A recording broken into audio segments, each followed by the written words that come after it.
Hey friends, welcome back to Lifestyle of Yalan. இன்னைக்கு நம்ம என்ன பார்க்க போறோம்னு பார்த்தீங்கன்னா 6 months plus பேபிக்கு கோல்ட் அண்ட் காஃபுக்கு என்ன மாதிரி ஹோம் ரெமடிஸ் கொடுக்கலாம் அப்படிங்கிறத பற்றி பார்க்க போகிறோம். வாங்க வீடியோக்குள்ளே போகலாம். ஃபர்ஸ்ட் பார்த்தீங்கன்னா கற்பூரவள்ளி தலையோட சாறு எப்படி நம்ம குழந்தைக்கு ப்ரிப்பேர் பண்ணி கொடுக்கலாம் அப்படின்னு பார்க்கலாம். அதுக்கு வந்துட்டு நல்ல கற்பூரவள்ளி இலைகளை வந்துட்டு எடுத்துக்குங்க. மோஸ்ட்லி பார்த்தீங்கன்னா கற்பூரவள்ளி இலைகள் வந்துட்டு கோல்ட் அண்ட் காஃப்க்கு நல்லாவே ஹெல்ப்பாக இருக்கும்.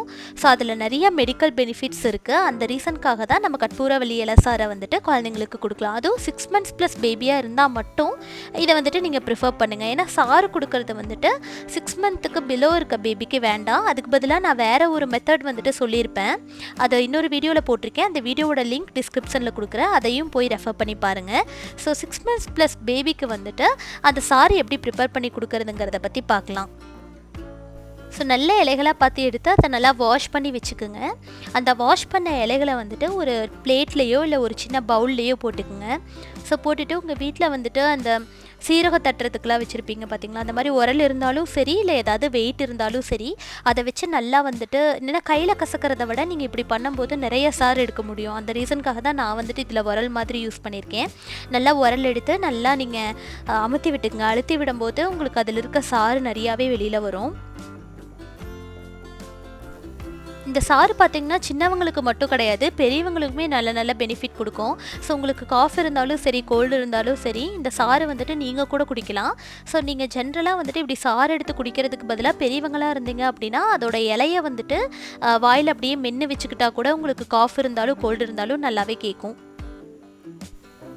நல்லா அழுத்தின பிறகு அதில் இருக்கிற இலையில் இருக்க சாறை வந்துட்டு அப்படியே நீங்கள் வடித்து எடுத்துக்க வேண்டியது தான்.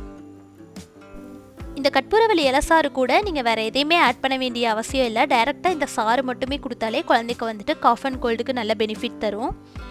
ஸோ ஜென்ரலாக பார்த்தீங்கன்னா நாட்டு மருந்து யூஸ் பண்ணுறோம், இந்த மாதிரி ஏதாவது ஹோம் ரெமெடி யூஸ் பண்ணுறோனாலே ஒரு 2 to 3 days ஆகும் அதோட எஃபெக்ட் தெரியறதுக்கு.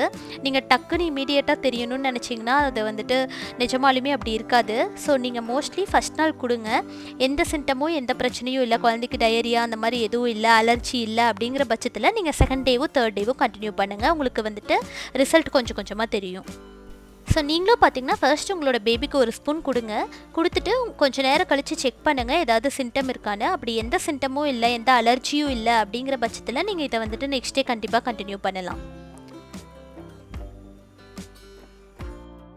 நெக்ஸ்ட்டு நம்ம என்ன பண்ண போகிறோம்னு பார்த்தீங்கன்னா ஓமத்தை வச்சு தான் ப்ரிப்பேர் பண்ண போகிறோம். நான் வந்துட்டு ஓமத்தை வச்சு என்ன ப்ரிப்பேர் பண்ணுறோம் அப்படிங்கிறத சொல்கிறதுக்கு முன்னாடி ஓமத்தோட பெனிஃபிட்ஸ் எல்லாம் என்னங்கிறத பற்றி சொல்லிடுறேன். ஜென்ரலாக பார்த்தீங்கன்னா அந்த காலத்துலலாம் பெரியவங்க வந்துட்டு ஏதாவது வயிற்று பிரச்சனை இல்லை கோல்டோ காஃபோ இருந்துச்சு அப்படின்னா அவங்க வாயில் ஃபஸ்ட்டு வர வார்த்தை பார்த்திங்கன்னா ஓமமாக தான் இருக்கும். ஏன்னா ஓமத்துக்கு வந்துட்டு அவ்வளோ பெனிஃபிட்ஸ் இருக்குது. ஓமம் வந்துட்டு சாப்பிட்றது மூலமாகவோ அதோட தண்ணியை குடிக்கிறது மூலமாகவோ சளி இரும்பல் இல்லை வயிற்று பிரச்சனை எதுவாக இருந்தாலும் அதை வந்துட்டு சரி செஞ்சிடும். ஸோ நம்ம என்ன பண்ண போகிறோம்னு பார்த்தீங்கன்னா ஓமத்தை மூக்கடைப்புக்கு இல்லை வந்துட்டு கோல்டு இருக்கவங்களுக்கு எப்படி யூஸ் பண்ணலாம் அப்படிங்கிறத பற்றி பார்க்கலாம். ஸோ ஃபர்ஸ்ட் நான் வந்துட்டு 1 கப் ஓமம் எடுத்துட்டேன். கொஞ்சம் ஓமமே எடுத்தால் போதும், சின்ன கப்பில் எடுத்திருக்கேன். அதை வந்துட்டு வடசட்டியில் போட்டு நல்லா ஃப்ரை பண்ணிக்கிங்க. அதோட அரோமா வெளியில் வர வரைக்கும் நல்லா ஃப்ரை பண்ணிக்கிங்க. ஸோ நல்லா ஃப்ரை பண்ணதும் அது வார்மாக இருக்கப்பவே ஒரு டவலில் வந்துட்டு அந்த டவல் பார்த்திங்கன்னா நல்லா காட்டன் ஆர்கானிக் டவலாக இருக்க மாதிரி எடுத்துக்கங்க. சில பேர் மஸ்லின் காட்டன் கூட யூஸ் பண்ணலாம், தப்பு இல்லை. இல்லை நார்மல் காட்டன் தான் இருக்குனாலும் நார்மல் காட்டன் யூஸ் பண்ணிக்கிங்க. அதில் நல்லா கொட்டி அதை நல்லா டைட்டாக கவர் பண்ணிக்கிங்க. ஸோ அதை நீங்கள் நல்லா கவர் பண்ணிவிட்டு உங்களுக்கு வந்துட்டு கோல்டு இருக்குது அப்படின்னா மூக்கடைப்பு இருக்குது அப்படின்னா உங்களோட நோஸில் வச்சு எடுக்கிறது மூலமாக வார்மாக இருக்கும்போதே உங்கள் நோஸில் வச்சு எடுக்கிறது மூலமாக உங்களோட மூக்கடைப்பு வந்துட்டு கொஞ்சம் கொஞ்சமாக அதோட அரோமா இறங்கும் போது நல்லாவே குணமாகும். பேபிஸ்க்கு பார்த்திங்கன்னா எப்படி யூஸ் பண்ணலான்னா பேபி தூங்கும்போது உங்களோட பேபிக்கு பக்கத்தில் வந்துட்டு இந்த நீங்கள் முடிச்சு போட்டு வச்சுருக்கீங்க பார்த்தீங்களா அந்த ஓமம், அதை வந்துட்டு உங்கள் பேபி கிட்ட வைங்க.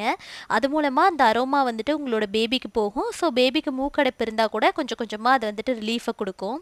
ஸோ நான் வந்துட்டு பேபிக்கு நெஞ்சு சளி இருந்ததுனால வார்மாக இருக்கப்பயே கொஞ்சம் நெஞ்சில் வந்துட்டு முன்னாடி நல்லா அழுத்தி கொடுத்தேன், பின்னாடியும் நல்லா அழுத்தி கொடுத்தேன். ஸோ இப்படி பண்ணுறது மூலமாக பார்த்திங்கன்னா இந்த அரோமா நல்லா இறங்கும், குழந்தைக்கு மூக்குக்கும் நல்லா இறங்கும். ஸோ இந்த வார்ம் ஃபீல் வந்துட்டு நெஞ்சு சளி இருக்கிறவங்களுக்கு வந்துட்டு நல்லாவே கேட்கும். இது நீங்கள் வந்துட்டு உங்கள் பேபி 3 months இருந்தால் கூட பண்ணலாம், 3 to 4 months இருந்தாலும் பண்ணலாம். என்னோட பேபி 7 months பேபிக்கு நான் இந்த மாதிரி பண்ணேன்.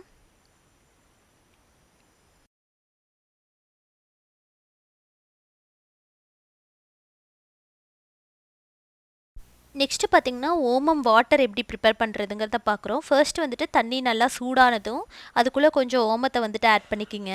ஸோ இந்த ஓம தண்ணி பார்த்தீங்கன்னா, காஃபுக்கு நல்லாவே பெனிஃபிட்டாக இருக்கும். ஸோ உங்களுக்கு வந்துட்டு பெரியவங்களா இருந்தாலும் சரி, இல்ல வந்துட்டு உங்களோட பேபி 6 மந்த்ஸ் ப்ளஸ் பேபியா இருந்தாலும் சரி, நீங்க வந்துட்டு ஓமம் தண்ணி வந்துட்டு 1 ஸ்பூன் வரைக்குமே நீங்க குடுக்கலாம். இது பார்த்தீங்கன்னா, இந்த இந்த மெத்தட் வந்துட்டு பேபிக்கு யாருமே எனக்கு சொல்லல. ஸோ நானும் ஒரு ஆன்லைன்ல தான் ரெஃபர் பண்ணி இந்த மாதிரி பண்ணேன். பட் என்னோட பேபிக்கு பார்த்தீங்கன்னா, நான் வந்துட்டு ஆல்மோஸ்ட் 1 ஸ்பூன் தான் குடுத்துருப்பேன். ஒரே ஒரு டைம் தான் நான் குடுத்தேன். ஸோ அவனுக்கு வந்துட்டு குடுத்ததுமே அலர்ஜி ஆச்சு. அதாவது டயரியா ஆச்சு. ஸோ டயரியா ஆனதுனால நான் இத வந்துட்டு டிஸ்கன்டின்யூ பண்ணிட்டேன். ஸோ உங்களோட பேபிக்கும் நீங்க ஃபர்ஸ்ட்டு ப்ரிப்பேர் பண்ணிட்டு, அது நல்லா வார்மா இருக்கப்ப கொஞ்சம் லைட்டா எடுத்து குழந்தைக்கு ரொம்ப ரொம்ப வந்துட்டு சூடா இருக்கக்கூடாது. நல்லா பார்த்துக்குங்க எந்த பதத்தில் குடுக்கணுன்ட்டு. சூடு ஆறுனதும் உங்களோட குழந்தைக்கு நீங்க குடுத்துட்டு, ஃபர்ஸ்ட்டு செக் பண்ணுங்க. உங்க குழந்தைக்கு இது சேருதா இல்லையான்னு. உங்க குழந்தைக்கு டயரியா, எந்த வாமிட் எந்த பிரச்சனையும் கிடையாது. சேருது அப்படின்னா மட்டும் இத கன்டின்யூ பண்ணுங்க. அப்படி இல்லைன்னா இத அவாய்ட் பண்ணிருங்க. ஏன்னா இந்த மெத்தட் எனக்கு ஒர்க் ஆகல. உங்களுக்கு ஒர்க் ஆச்சுன்னா ஓகே. இல்லைன்னா இத நீங்க டோட்டலா அவாய்ட் பண்ணிடலாம். ஸோ இந்த வீடியோ உங்களுக்கு ரொம்பவுமே யூஸ்ஃபுல்லாக இருந்திருக்கும்னு நினைக்கிறேன். இந்த மாதிரி மோர் வீடியோஸ் வேணும்னா எங்கள் சேனலை சப்ஸ்கிரைப் பண்ணிக்கோங்க. உங்களோட ஒவ்வொரு சப்ஸ்கிரிப்ஷனும் எனக்கு வந்துட்டு ரொம்பவுமே மோட்டிவேஷனாக இருக்கும் அடுத்தடுத்த நல்ல வீடியோஸை வந்துட்டு கொடுக்கறதுக்கு. ஸோ எங்கள் சேனலை மறக்காமல் சப்ஸ்கிரைப் பண்ணுங்கள். தேங்க்ஸ் ஃபார் வாட்சிங் லைஃப் ஸ்டைல் ஆஃப் யாலன்.